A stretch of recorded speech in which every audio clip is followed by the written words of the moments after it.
Salut tout le monde, j'espère que vous allez bien. Bienvenue sur ma chaîne Nene Servetech. Nous allons apprendre aujourd'hui à créer ce joli formulaire avec seulement le HTML et le CSS. Sachez que c'est un formulaire qui est responsive et c'est un formulaire également qui est assez simple. Alors, si tu veux réellement apprendre à le faire, reste avec nous. On se dit à tout de suite pour le code.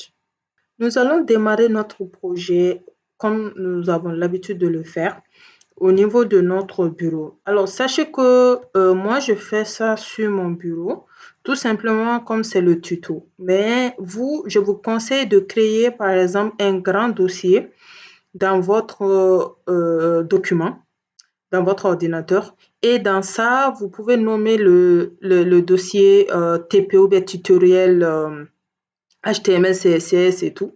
Vous donnez un nom que vous voulez. Et là-dedans, vous allez créer vos projets. Je vous le conseille. Alors, je viens ici. Je vais créer toujours la même chose, New Folder. Et là, je vais l'appeler Contact Form. Donc, je vous conseille également de donner un nom simple, un nom qui va vous permettre de vous retrouver. Si vous regardez ici, par exemple, j'ai mis portfolio. Ici, j'ai mis exercice JavaScript. Ici, j'ai mis cours JavaScript, ainsi de suite. Donc, ça va me permettre à chaque fois de revenir directement là-dessus et facilement. Voilà. Donc, là, je vais ouvrir également mon éditeur. Et je viens ici. Je vais tout simplement prendre cela et je vais le glisser dedans. Et voilà. Donc, voilà mon contact form qui est là. Et là, je vais créer d'abord mon premier fichier qui sera le index.html. Je vais créer le deuxième qui sera le style.css. Et là, je vais aller directement ici. Je rentre dans mon dossier, dans mon projet. Je vais créer un dossier que je vais appeler image. Et dans image, je vais charger mes images qui sont là, que je vais utiliser. Je vais les couper et je vais les coller dedans. Alors, vous pouvez remarquer que je suis en train de gérer tout ça en même temps. Voilà, pour que lorsque je vais décider de mettre les images et tout, que ce soit direct, quoi. Voilà.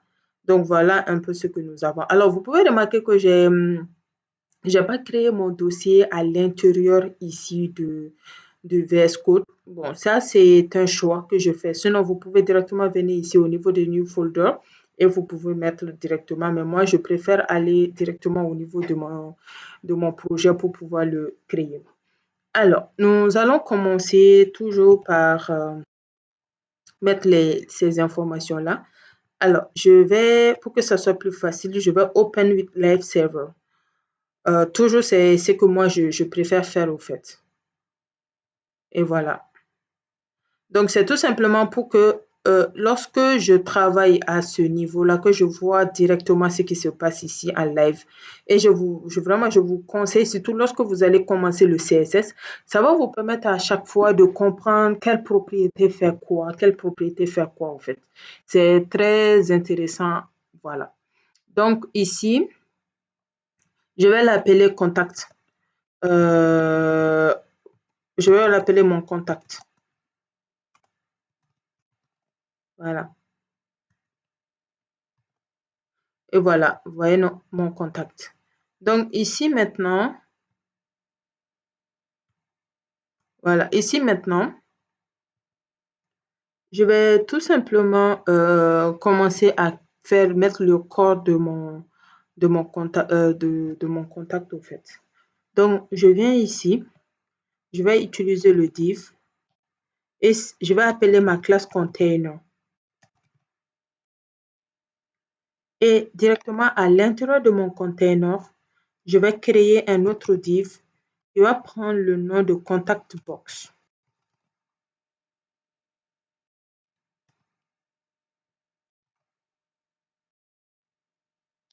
Et à l'intérieur du contact box, je vais diviser ma page là, ici, en deux. La partie gauche, je vais mettre une jolie image et la partie droite, je vais mettre mon formulaire de contact qui permettra à l'utilisateur de m'envoyer un message au fait. Donc, pour cela, on va avoir deux divs. Le premier div, ce serait appelé left comme gauche. Alors, je sors de là-bas et je vais maintenant créer mon deuxième div qui va s'appeler right comme droite. Au fait, ces noms-là, c'est vrai, ça va être plus simple pour moi de les comprendre, au fait. Et il ne faut pas vous tromper, au fait. Faites très, très attention, surtout lorsque vous regardez mon tuto ici. Vous avez vu que dans la classe container, nous avons mis contact box. Et maintenant, dans la classe contact box, nous avons mis left et puis right. Mais attention, right n'est pas dans le div de left. Faites très attention à ce niveau-là. Parce qu'il y a une hiérarchisation au niveau des divs, au fait. Voilà. Donc ça, c'était juste une petite parenthèse que je voulais vous donner. Donc maintenant, à l'intérieur du Write, maintenant, on va créer notre formulaire. Comme je vous l'ai dit, à l'intérieur de la partie gauche, il n'y aura qu'une image. Donc là-bas, c'est vraiment très simple. Alors, c'est la partie droite ici qui va prendre on va dire, toutes les informations possibles, au fait. Donc, on va d'abord commencer par utiliser par exemple un H2 et on va demander à l'utilisateur de nous contacter. Donc, je peux mettre ici contactez-moi.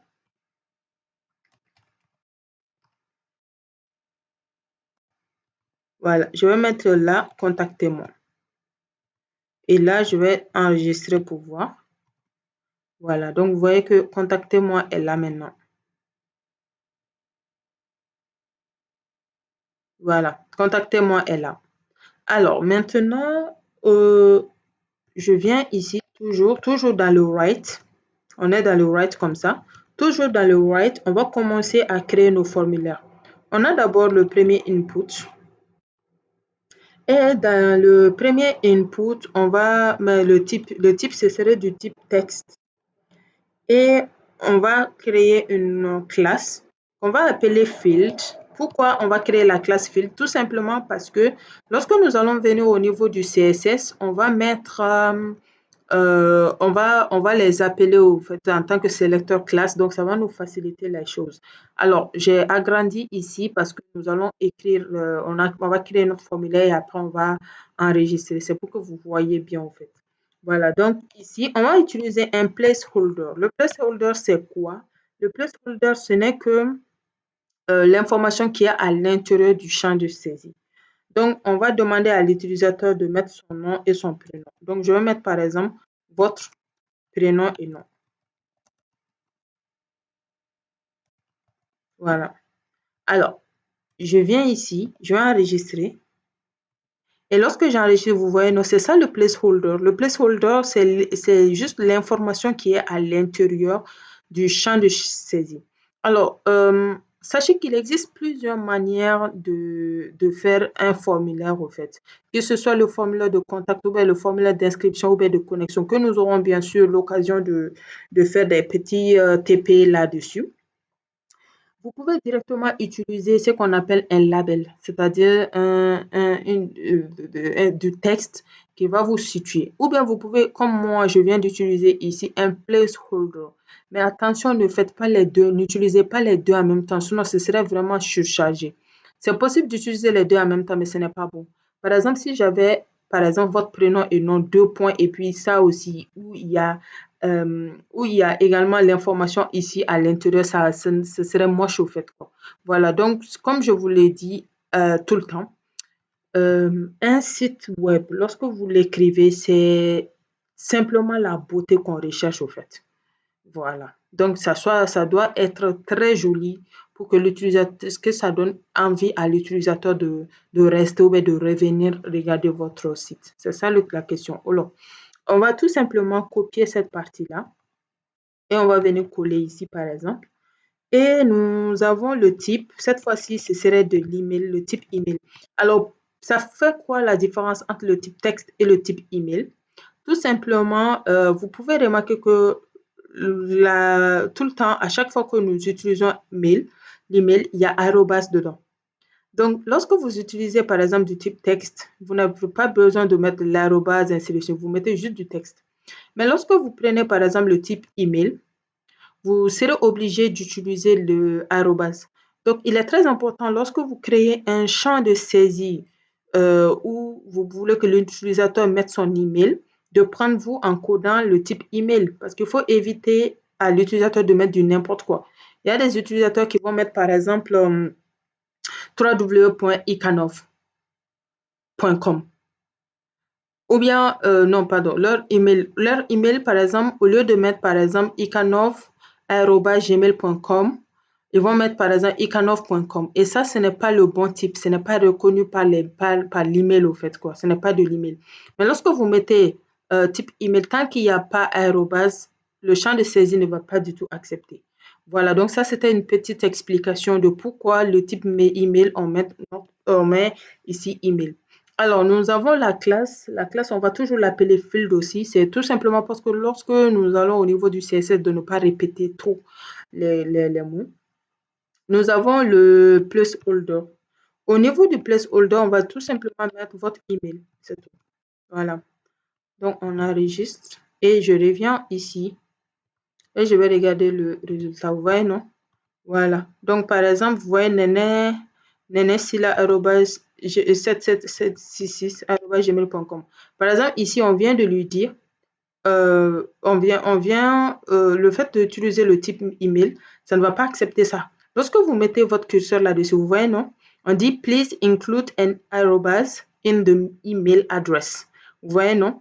On a ici nenesila7766@gmail.com is missing an arrobas.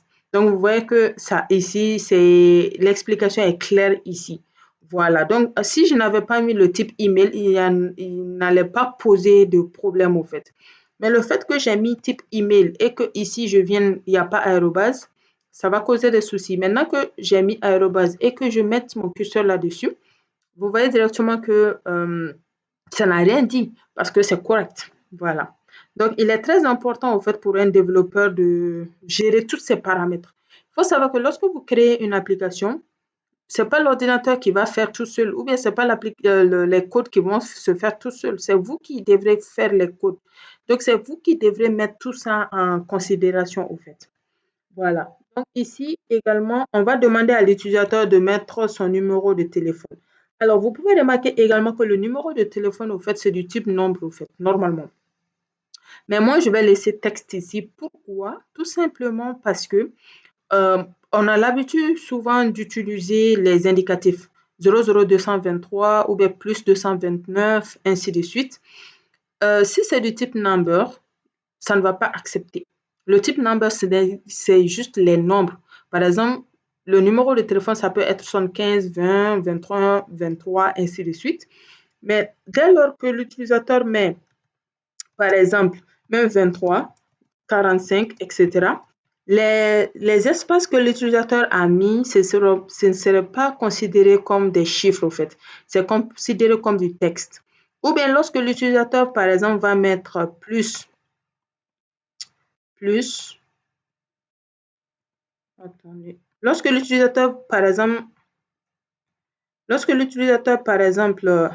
2 secondes. Voilà, lorsque l'utilisateur, par exemple, va mettre, attendez, là où plus.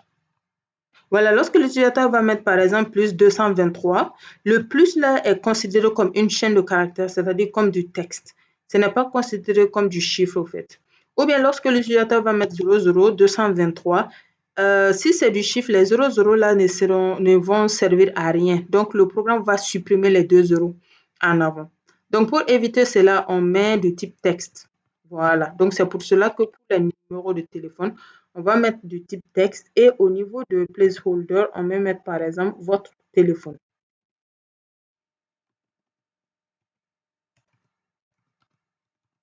Voilà, votre téléphone. Et après, on va demander à l'utilisateur de mettre son message. Alors, vous pouvez remarquer que lorsque l'utilisateur doit mettre son message, en gros, on s'attend à ce que l'utilisateur mette beaucoup de commentaires, en fait, quelques paragraphes quand même. Donc ici, je vais enregistrer, je vais vous montrer le truc. Ici, on va dire en gros, si nous voulons écrire quelque chose, je vais essayer d'écrire. Vous pouvez remarquer que c'est vrai, ça écrit, mais c'est sur une seule ligne. Alors que au niveau des messages, on ne veut pas que le message soit sur une seule ligne. On veut voir le message sur plusieurs lignes. Donc, nous avons ce qu'on appelle le texte ARIA que nous allons utiliser. Donc, au niveau du texte ARIA, nous avons les names et les fields. Moi, je vais les supprimer. Je ne vais pas utiliser ça. Je vais plutôt utiliser la classe. Et la classe, ce serait la même chose que les autres. Mais je vais utiliser la classe field. Et je vais également utiliser la classe ARIA parce qu'il y aura une petite modification à ce niveau-là. Et après, on va toujours utiliser le placeholder parce qu'il faut faire attention. Au cas où vous n'allez pas utiliser le label, c'est-à-dire vous n'allez pas utiliser le mot qui permettra de faire comprendre à l'utilisateur, vous devrez obligatoirement utiliser quelque chose pour que l'utilisateur puisse comprendre. Donc, c'est pour cela qu'on prend le placeholder. Donc, on va ici mettre votre message.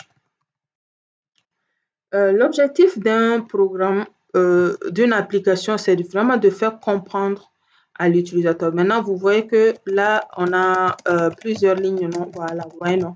Maintenant, c'est sur plusieurs lignes, c'est sur plusieurs lignes. Vous voyez, non? Très bien.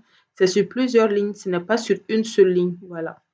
Donc, à nous, après, d'ajouter de la hauteur, ainsi de suite, voilà. Donc, on va gérer ça après. Alors, la dernière chose que nous allons créer, c'est bien sûr le bouton. Parce que lorsque l'utilisateur met les informations, l'utilisateur doit obligatoirement appuyer sur un bouton pour que ça puisse envoyer le requête. Donc, le bouton, on va l'appeler par exemple envoyer.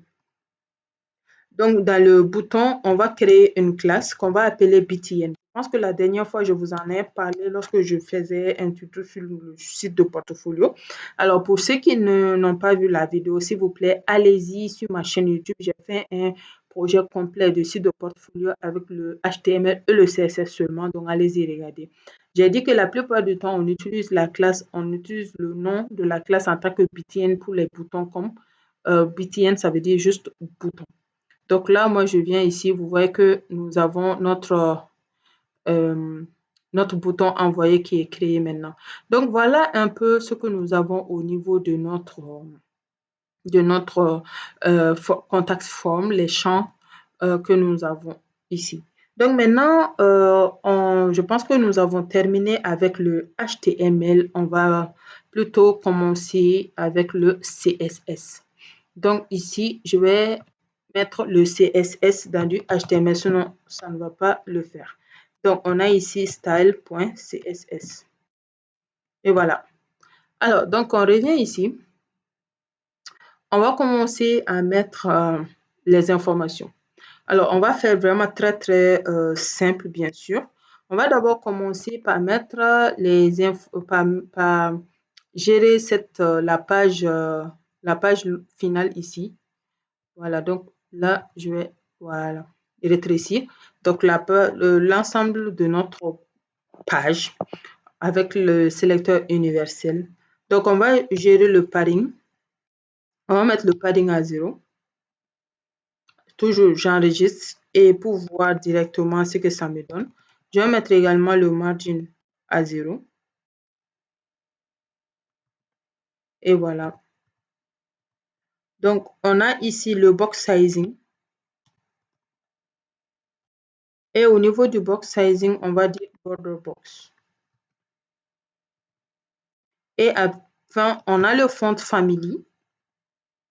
Au niveau du font family, je vais essayer de voir, peut-être je vais prendre Times. Voilà, pour le moment. Donc, en gros, l'intégralité de ma page, ce serait du Times New Roman. Alors, on va maintenant gérer la partie body. On va mettre le 8 à 100%.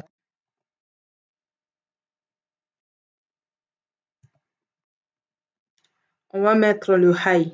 Alors, le 8 et le high, ce sont les longueurs et la largeur. On va mettre également à 100 VH. Voilà.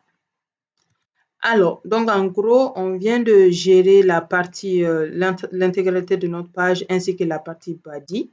Maintenant, reste place à nos sélecteurs. Nous avons d'abord le container. Donc, ce que je vais faire, je vais tout simplement copier la partie container. C'est un sélecteur de classe. Donc, je viens coller. Voilà, je viens écrire. Voilà, container. Et là, on va mettre la position. On va mettre la position à relative. Alors, sachez que le container, c'est les deux places, la partie gauche et la partie droite. Voilà, parce que lorsque vous regardez le code, vous pouvez remarquer que la partie gauche et la partie droite sont à l'intérieur du contact box, qui est également à l'intérieur du container. Voilà, donc c'est le container que nous sommes en train de styliser un peu. Après, nous allons descendre. Donc, on a ici display. On va utiliser le display flex. Et on a justify content. On va le mettre à center. C'est tout simplement pour que vous voyez que maintenant le contenu est au beau milieu, sinon c'était là. Maintenant, depuis que nous avons mis Justify Content Center, c'est venu en centre. Donc ici, on a le Align Item. On va mettre ça également en centre. On va centrer les éléments au fait. Et voilà. Alors, nous avons le width et le high. Bon, ça, je vais copier tout simplement. Donc ici, c'est au lieu de VH, c'est 100%. Alors, nous avons le padding et le padding. On va mettre le padding à 20 pixels et après à 100 pixels. Vous voyez que maintenant, ça s'est changé directement de position. Très bien. Alors, je pense que pour le container sim, c'est bon. Maintenant, on va utiliser le container avec le after. Donc, je vais tout simplement copier la partie container. Et je vais venir mettre ici. 2 points after. Alors, nous avons le content. Voilà. On a position. Absolute. Je vais agrandir. Et on a left 0.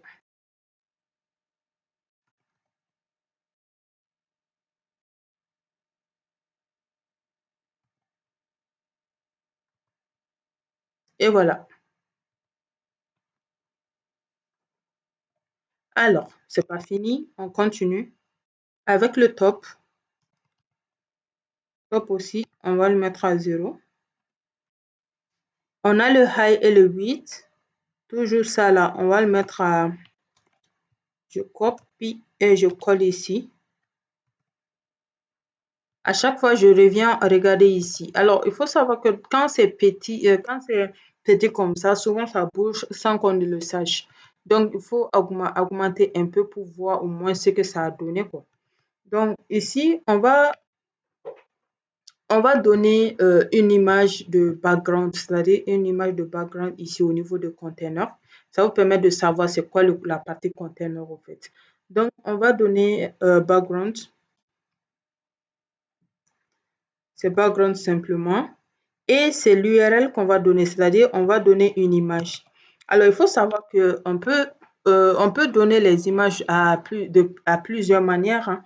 Je pense que nous avons déjà vu la manière au niveau du HTML, comment on peut donner une image. Mais sachez aussi qu'au niveau du CSS, on peut également donner notre image. Donc, c'est l'URL et on va plutôt, je vais agrandir, on va plutôt venir ici. On va donner l'image ici. Donc, c'est le chemin, c'est quoi? N'oubliez pas les griffes d'abord. Le chemin, le nom, c'est IMG, Images. Et là, on va prendre l'image que nous voulons, soit photo ou bien photo 1. Bon, je vais prendre photo 1. Je vais prendre photo 1. Et voilà, je vais enregistrer. Alors, voilà. Donc, voici mon image photo 1 qui est là.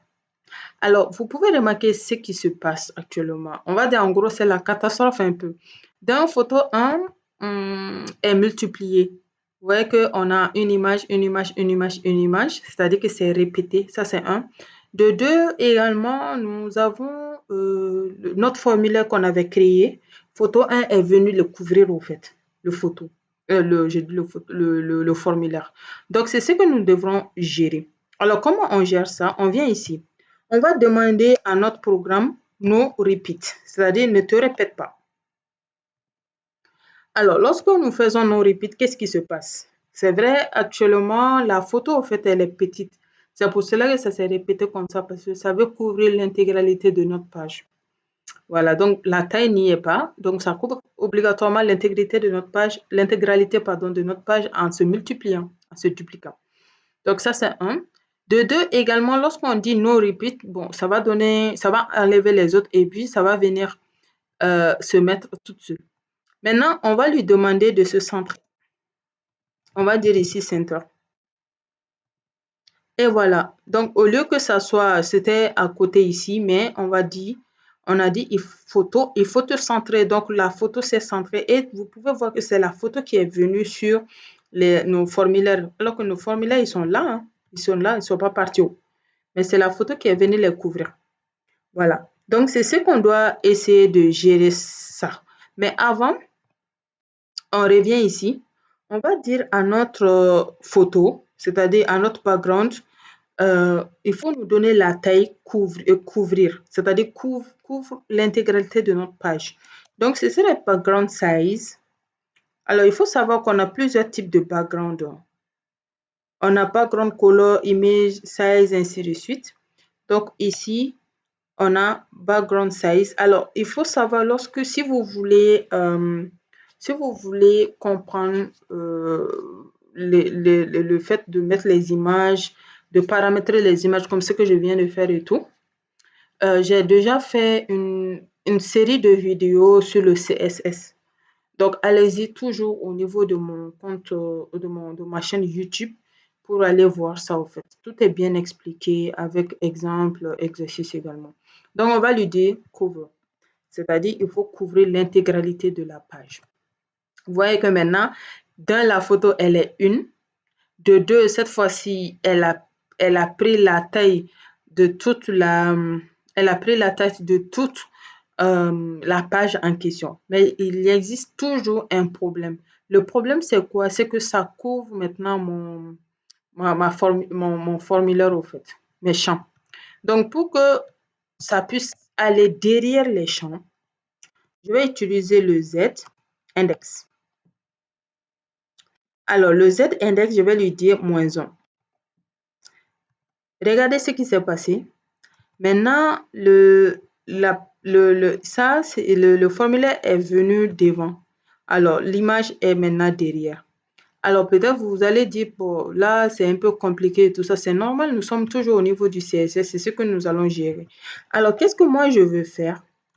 Je veux un peu flouter ma photo qui est là. Parce que la photo, elle est vraiment bien visible. Moi, ce n'est pas le dynamisme que je vais donner. Voilà, je veux un peu la flouter.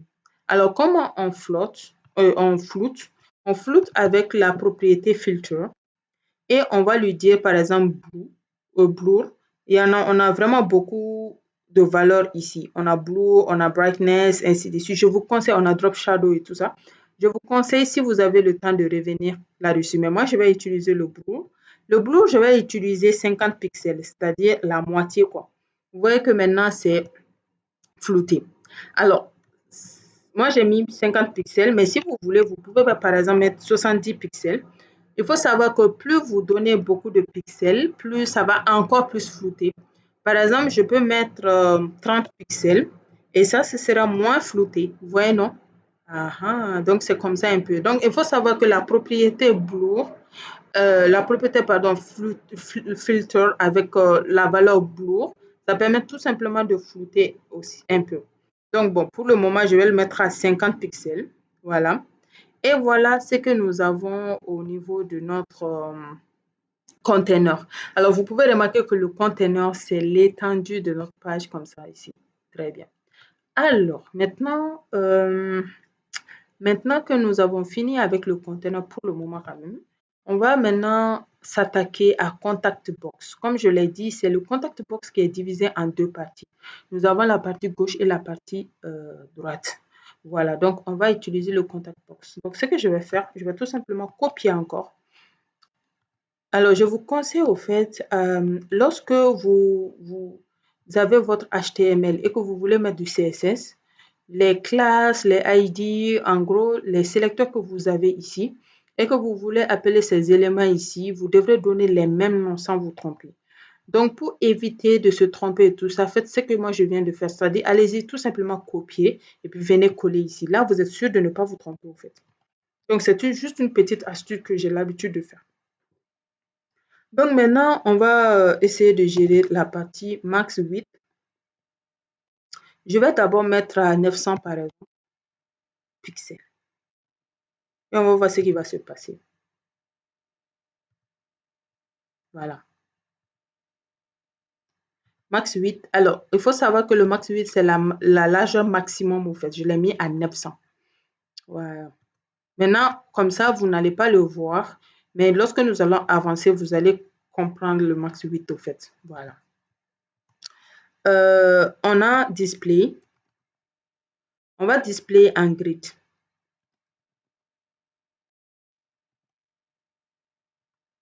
Et voilà. Donc, display grid, ça veut dire quoi? Ça veut dire que c'est comme si nous avons mis en grille, au fait. Voilà. En carreau, en gros.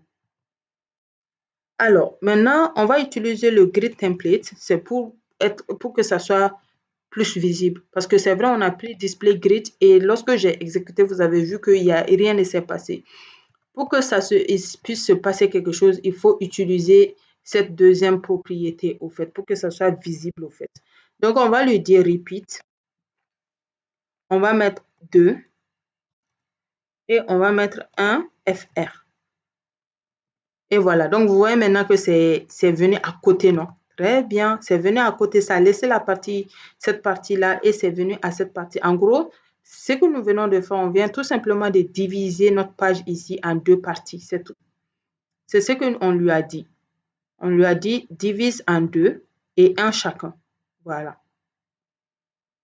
Un de chaque côté, on va dire en gros. Donc ici, on revient. Et on va dire justify content. Alors, vous pouvez peut-être vous dire que c'est juste la partie gauche qui est en train de travailler ici. Non, pardon, c'est juste la partie droite qui est en train de travailler, la partie gauche ne travaille pas. Si, la partie gauche travaille, hein. Mais c'est juste que comme on a des éléments ici au niveau de la partie droite, c'est ce qu'on voit. Sinon, la partie gauche est en train de travailler également en même temps que la partie droite parce que euh, le contact box abrite les deux parties. Donc, lorsque vous mettez tout ce que vous mettez dedans, c'est valable pour les deux parties, au fait. Attendez, je me suis... Voilà. C'est valable pour les deux parties. C'était juste une petite explication. Donc, on va mettre ça à center. On va centrer. Justify Content Center. Et on va utiliser le Align Item. Toujours la même chose, hein, franchement. Align Items. On va également utiliser Center ici.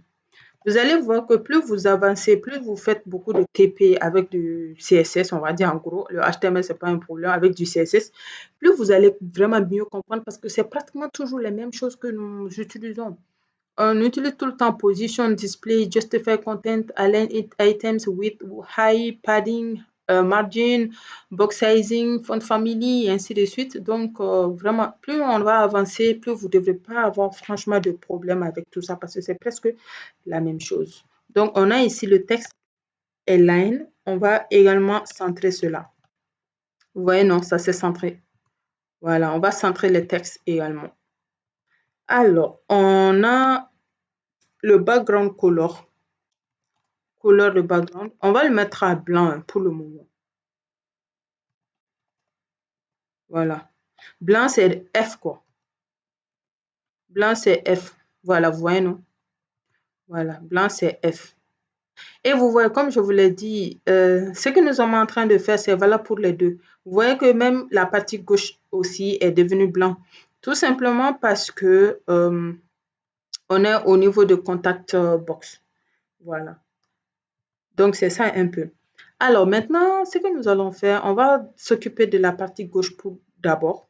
Tout simplement parce que c'est la partie la plus simple. On va tout simplement ajouter une petite image encore là-bas. Donc, on a ici left. Alors, c'est juste ça, quoi. Juste ça, left. Et au niveau de left, on va dire high. On va lui mettre à 100%. On va dire background URL. On va ajouter une image au fait, quoi.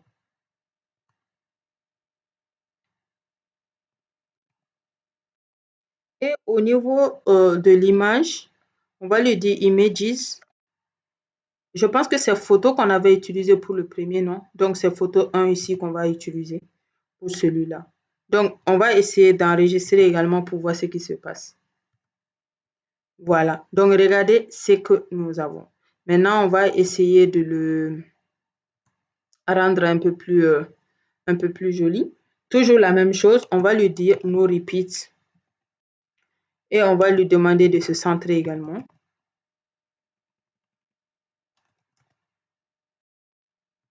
Vous voyez que ça a changé, non? Très bien, ça a changé directement. On a dit no repeat center. Donc, la photo s'est bien centrée et la photo n'est plus répétée. Alors, on va lui demander également le background size. C'est toujours la même chose au fait, quoi. Ce qu'on a pris ici, je vais tout simplement copier et je vais le mettre ici. Voilà, donc je lui ai dit cover. Vous voyez maintenant que ça a vraiment bien changé. Lorsque je mets ça à petit, ça donne l'image finale, non? Voilà. Ok. Donc, on va dire en gros la partie left pour le moment, c'est fini. Pour le moment, on s'arrête là. Et on va gérer la partie right. Alors, au niveau de la partie right maintenant, qu'est-ce que nous allons faire? On va toujours l'appeler right. On va dire ici le padding. Au niveau du padding, on va dire par exemple 25 pixels, 40 pixels. Et voilà. On commence un peu à l'agrandir. Il faut savoir que dès lors qu'on agrandit ici, lui aussi il va s'agrandir directement. Donc, on ne veut pas essayer d'agrandir, de mettre quelque chose d'autre au niveau de la partie left. C'est pas la peine, au fait. Sinon, ça va faire un peu de conflit d'intérêt, au fait. Alors, dans la partie right, on a vraiment beaucoup de choses, hein. On a d'abord le H2, après on a d'autres choses ici, les champs. On va d'abord commencer par le H2. Alors, on va appeler le H2. Et qu'est-ce que nous faisons au niveau du H2? On va mettre la position ici. Position. On va dire relative. Après, nous avons padding. Le H2, c'est contacte moins. Voilà. Donc, on a le padding bottom. On va le mettre à 10 pixels. Voilà. Donc, en gros, padding bottom 10 pixels, ça veut dire tout simplement que nous voulons donner une image en bas de contactez-moi, c'est tout. On a mis 10 pixels, pas trop non plus. On a le margin bottom. Là-bas aussi, on va donner 10 pixels. Voilà.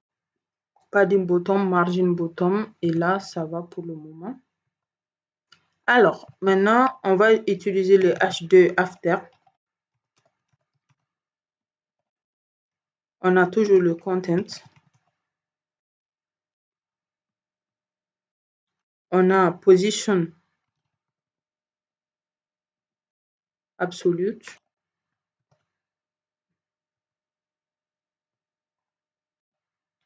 On a left. On va le mettre à 50%.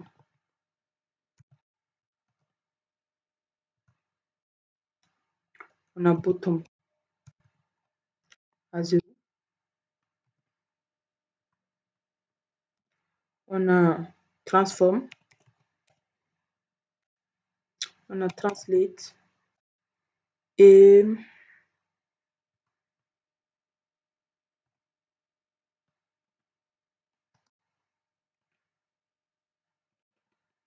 attendez, je veux que ça me donne. Voilà, c'est Translate X. On va le mettre à moins 50.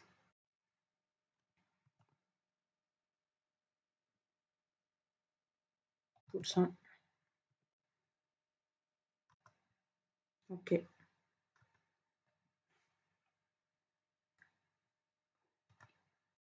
On a le high et le 8.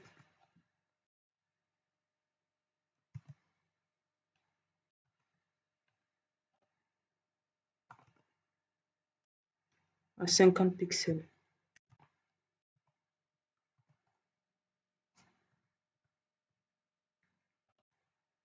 Nous avons le border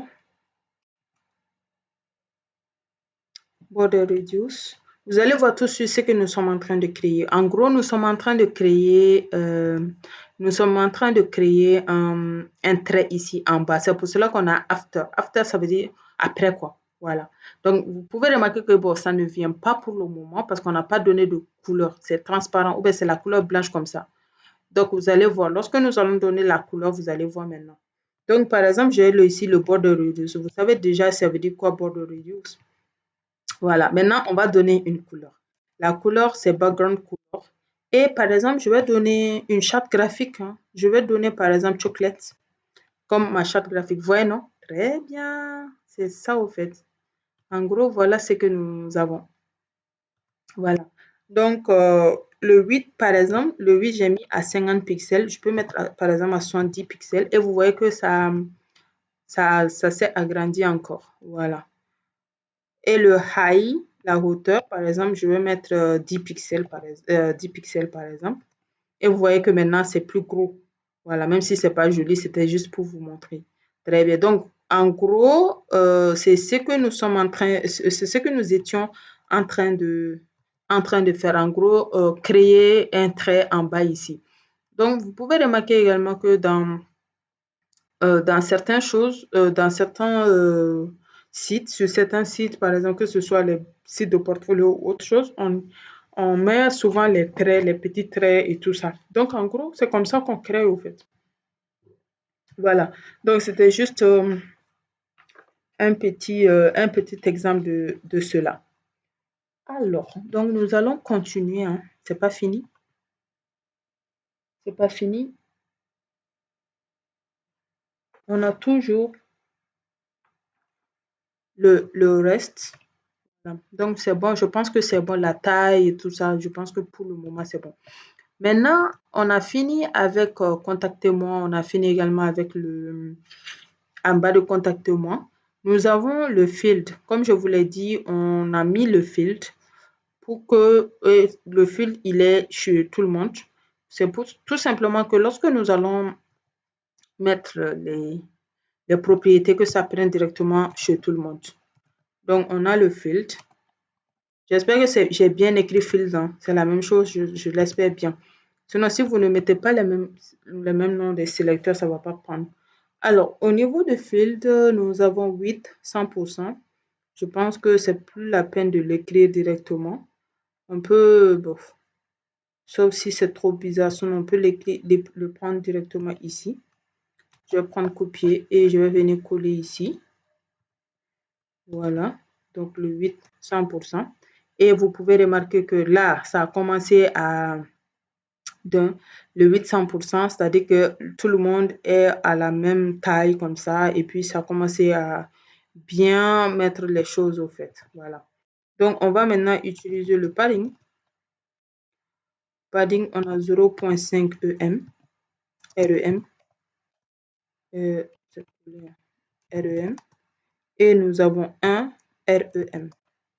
Donc, vous allez voir ce que ça fait. Ça va tout simplement agrandir les champs au fait. 0,5 0,5 REM, ça c'est la partie largeur pardon, la partie hauteur, et 1 REM, ça c'est la partie largeur au fait. Donc, ici, nous allons mettre le outline. On va dire non.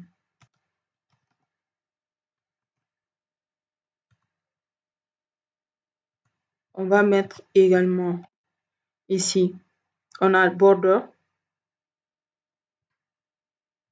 On a border, c'est-à-dire les bordures ici. OK? Alors, outline, c'est les lignes, au fait, que nous, les lignes en dehors. Donc, on a mis non, on ne veut pas de lignes en dehors, au fait, c'est ça. Donc, après, nous avons les bordures. On va donner une couleur de base à notre bordure ici. Donc, on a ici border. On va utiliser le 2 pixels. On va mettre des traits, c'est-à-dire solides.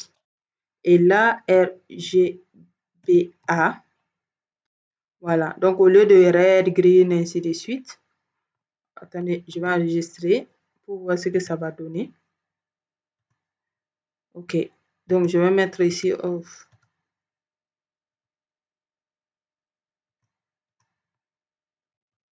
Voilà. Je vais donner 0, 0, 0 partout.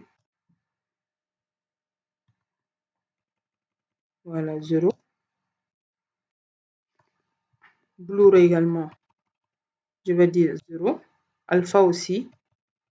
Je vais dire 0. Alors, maintenant, pour que ça soit visible, je vais utiliser le background color. Voilà. Toujours le RGB encore. Au niveau du RGBA,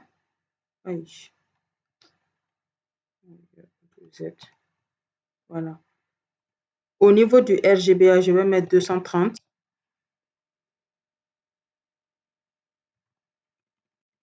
230 aussi.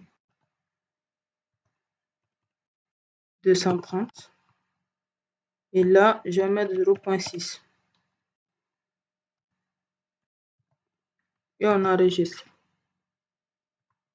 Alors, vous pouvez remarquer une chose, hein. Ce sont les champs, les filtres, au fait, qui ont été colorés. Vous voyez, non? Voilà, ça a donné en gros une couleur un peu grisée. Donc là, lorsque vous regardez ça, vous pouvez voir que là, c'est une couleur un peu plus gris foncé et ça, c'est gris vraiment très clair, en fait. Voilà. Alors, maintenant, on va donner le font size. On va donner 1.1 REM.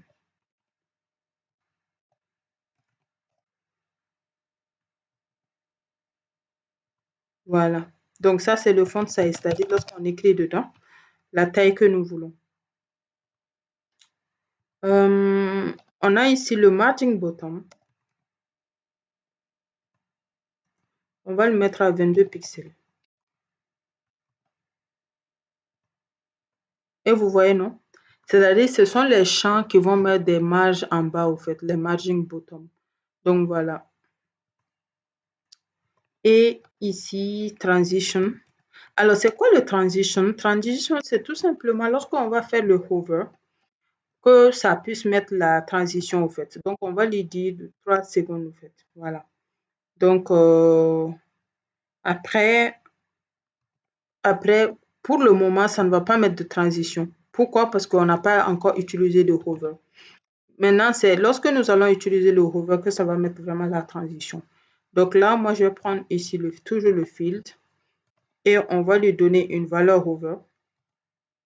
2 points hover.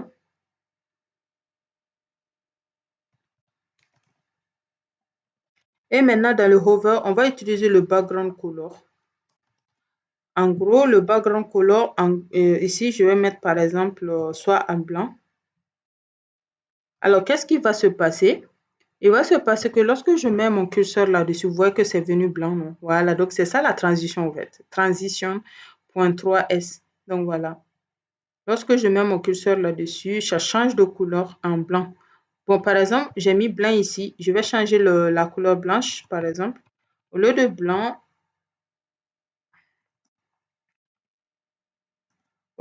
par exemple, je vais mettre red. Ou bien je vais mettre ça. C'est pour juste que vous puissiez voir, au fait. Ouais, non, très bien. Voilà, voilà, voilà, voilà. Donc, c'est tout simplement la couleur. Au cas où on met notre curseur là-dessus, qu'est-ce que nous voulons que tu nous serves, au fait. Voilà. Donc, je vais laisser ça en blanc, c'est plus joli. Donc, voilà. Et voilà, donc ici, blanc. Mais bon, est-ce que je ne vais pas changer un peu la couleur? Au lieu de blanc, je vais donner une autre couleur, mais qui est très proche de la couleur blanche. Donc, en gros, je vais donner un RGBA comme ça.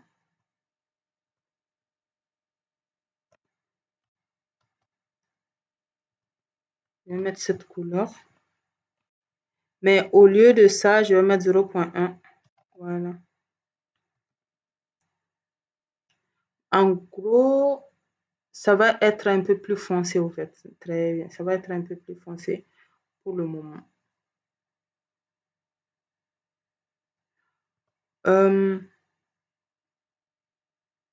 Donc ça, c'était le premier. Alors, toujours, on a le field.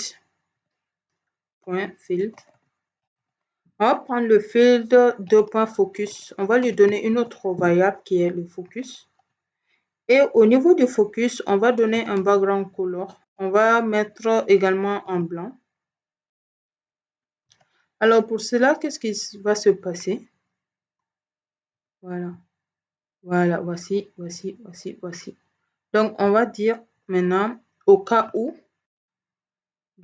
c'est-à-dire que je vais dire au cas où on se focalise sur un champ, il faut nous donner un border.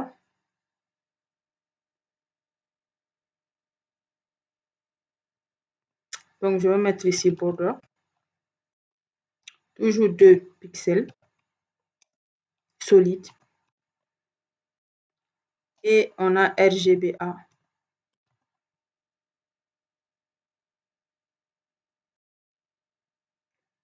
On a RGBA, on met ça à 30. Après, on met ça à 85. Alors, pour comprendre les couleurs, il n'y a pas de magie, hein. Il faut juste pratiquer, au fait. À chaque fois que vous pratiquez, vous allez voir les différentes couleurs que vous voulez. Parce que on a également, des sites qui nous donnent des couleurs simplement, en fait.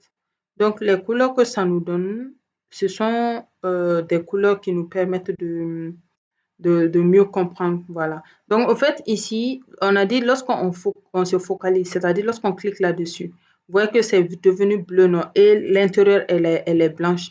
Mais lorsque nous passons notre curseur dessus directement, seulement, ça va être un peu plus foncé. Mais dès lors que je mets mon curseur là-dessus, vous voyez que les bordures, elle est mise en bleu, ainsi de suite. Vous pouvez prendre par exemple la couleur verte aussi.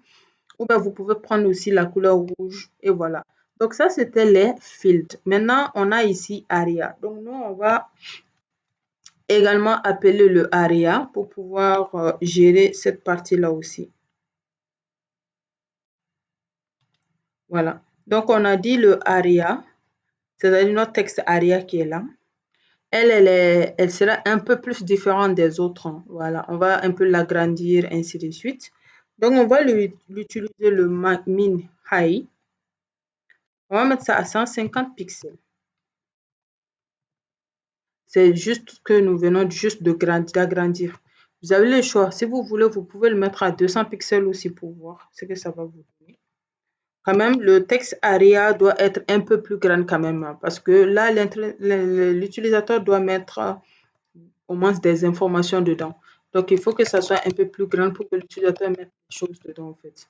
Donc, je vais laisser ça à 150 pixels, ce que j'avais mis. Je pense que c'est suffisant pour moi. Voilà, c'est suffisant pour moi.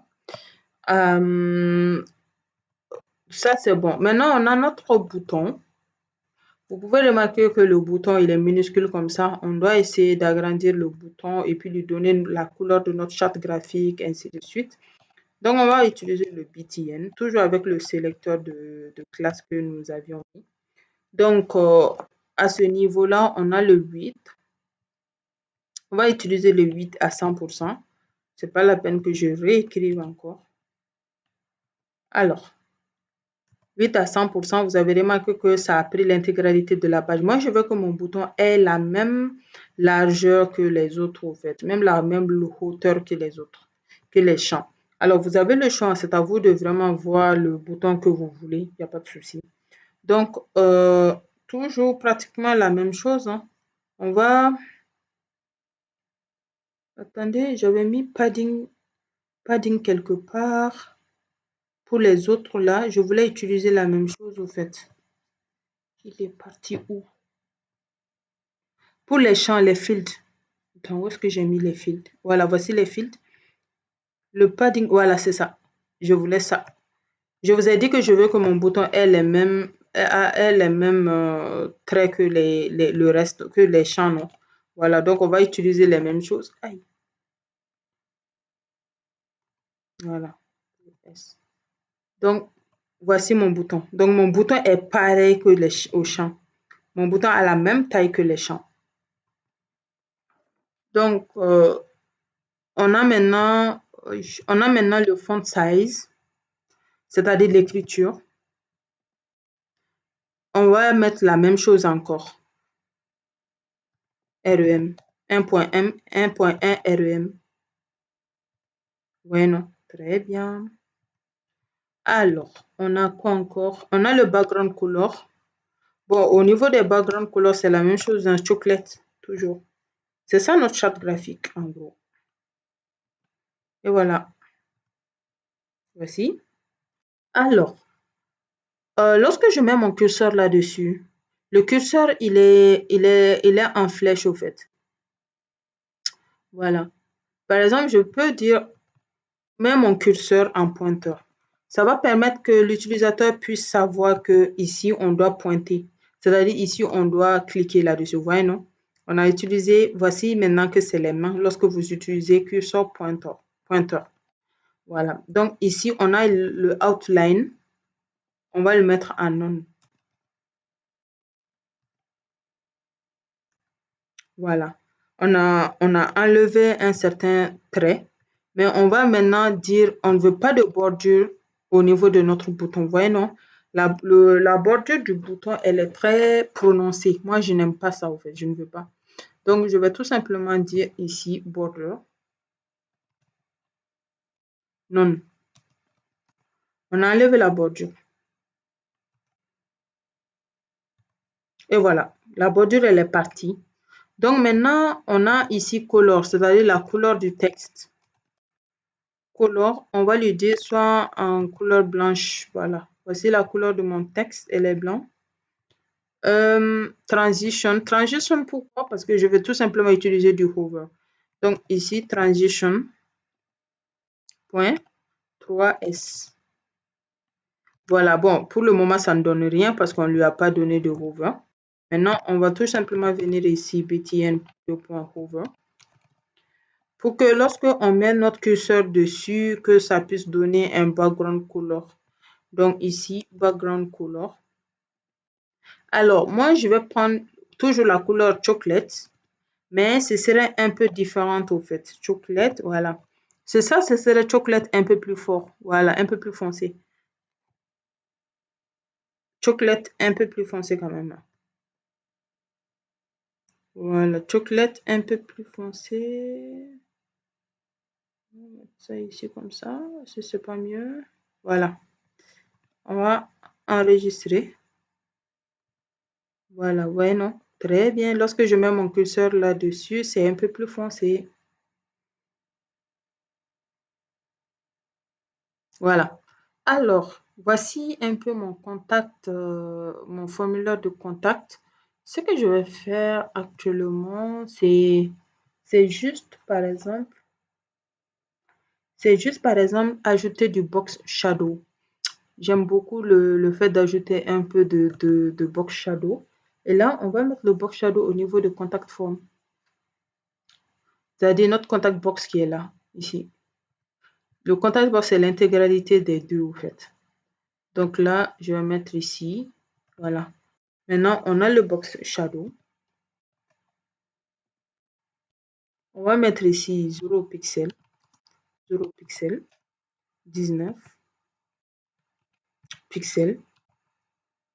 On va mettre 5 pixels.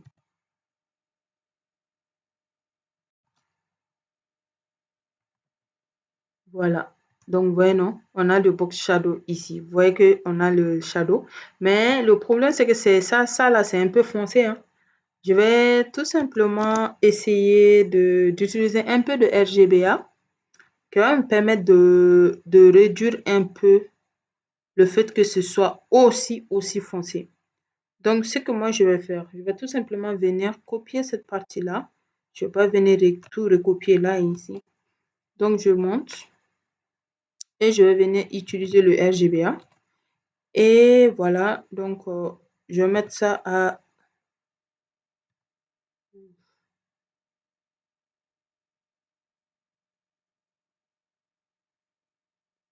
Voilà, c'est ici. Je vais mettre ça à 0,19, hein.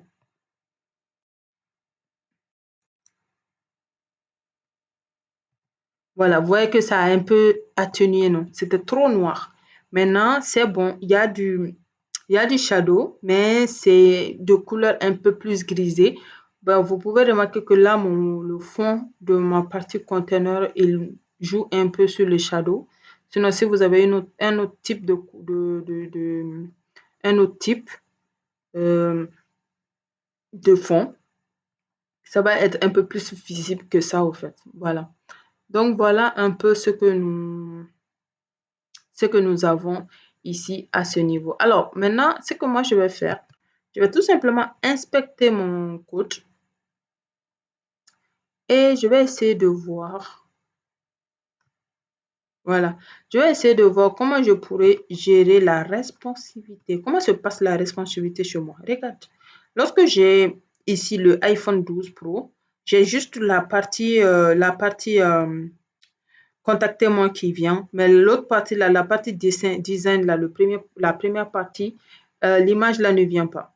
Ici également la même chose. Alors que moi, je veux que, voilà, je veux que ça aussi, ça vienne au fait. Je veux que ça aussi, ça vienne. Voilà, ici, ça, au niveau de iPhone 14, ça vient juste partiellement, un peu seulement. Donc, ce n'est pas joli. Alors, on revient un peu utiliser notre CSS pour pouvoir faire le Media Query. Alors, on vient ici, on va utiliser le Media Query. Donc, toujours, c'est la même chose, le Media Screen. Le Media Screen ici, and on a ici le Max Width. Alors, il faut savoir une chose. L'utilisation du Media Query, ce n'est pas compliqué. D'abord, pour faire le Media Query, vous devrez utiliser @media screen et @media screen et vous allez donner le max width. Max width. Max width, ça veut dire quoi? C'est la largeur. Donc, la largeur maximum.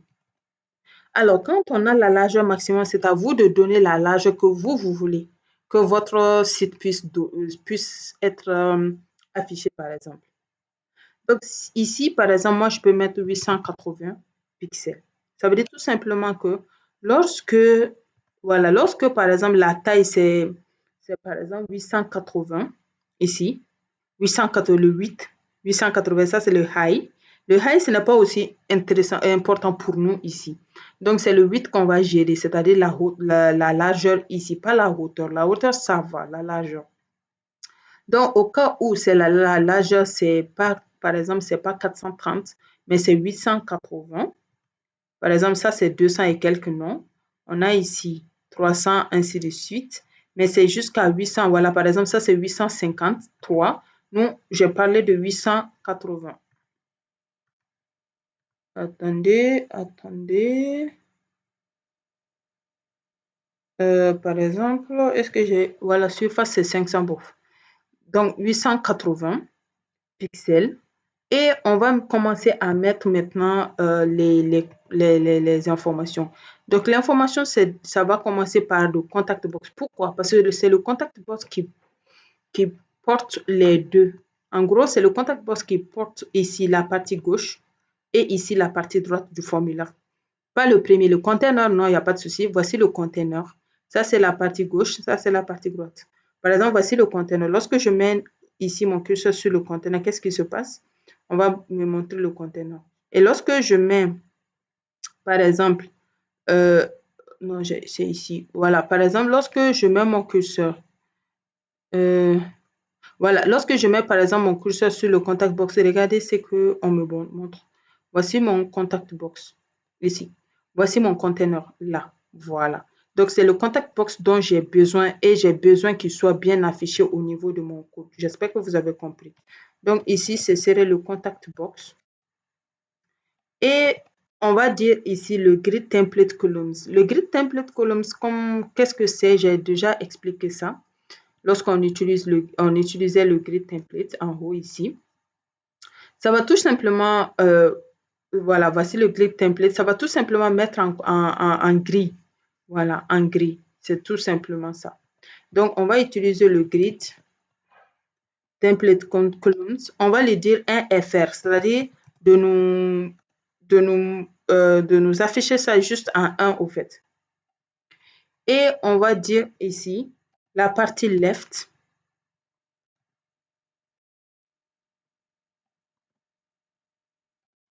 Le high, c'est-à-dire la hauteur, on va dire soit à 200 pixels. Donc maintenant, on retourne voir notre code et regardez ce qui s'est passé. En gros, qu'est-ce qu'on lui a dit? On a dit au cas où c'est 880, c'est petit ou bien jusqu'à 880, soit en grid, c'est-à-dire affiche comme ça. Donc, on vient ici, par exemple. Vous voyez, non? Ça, c'est 430. Vous voyez, non? Ça, c'est 390. Ça, c'est 375. Vous voyez, non? C'est en grid comme ça.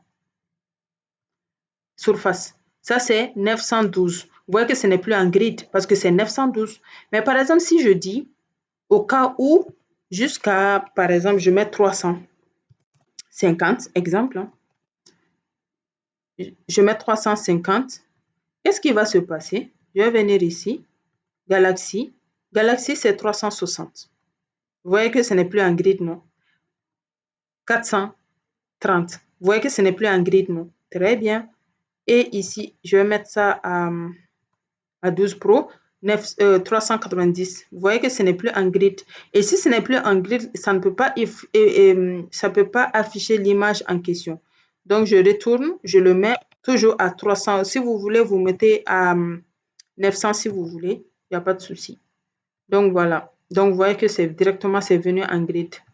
Donc, j'espère quand même que vous avez compris un peu. Ça, c'est 1024. Au niveau de 1024, ce ne sera pas un grid parce qu'on lui a dit de s'arrêter à 880. Mais si, par exemple, je disais jusqu'à 1880, par exemple, jusqu'à 1880, vient en grid, vous allez voir ce qui va se passer. Vous voyez que c'est maintenant un grid, non?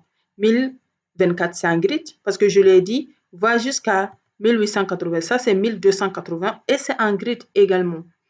Voilà, donc là, je mets toujours à 880, j'enregistre et vous allez voir ce qui va se passer. Ce n'est plus un grid.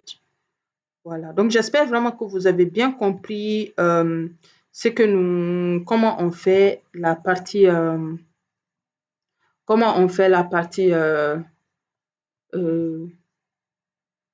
Media Query. Ce n'est pas du tout difficile, la partie Media Query. Donc, on revient ici chez nous, on va enlever ça. Et voilà, donc par exemple, je vais mettre mon prénom et nom, mon mail, mon numéro de téléphone. Je peux donner par exemple plus 223 et je vais mettre ici 93 77 24 86. Je mets mon numéro de téléphone et je vais mettre ici bonjour tout le monde. Bienvenue dans le programme d'apprentissage